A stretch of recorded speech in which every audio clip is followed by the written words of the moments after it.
427 small block Ford, give you frictionless combination. That's set of our CNC head roller, custom grind hydraulic roller, obviously in Borla. Got our front end on it. The automated charger, up 12 amp. We're gonna make a run, see if she does. Stay tuned.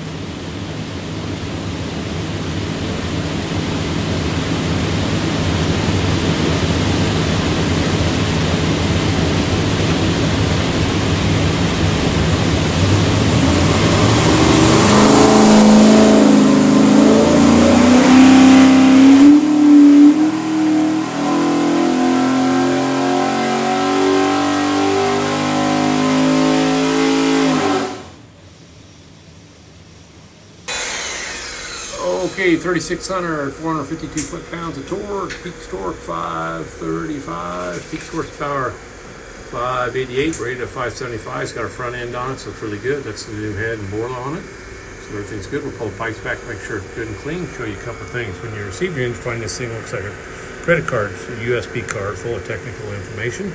On the engine will be this tag. You'll have your engine number, some other specs. That engine number, if you need anything from us, is the easiest way for us to look you up. Flip it over, you got a QR code. That will take you to some other tech stuff. Have a great day.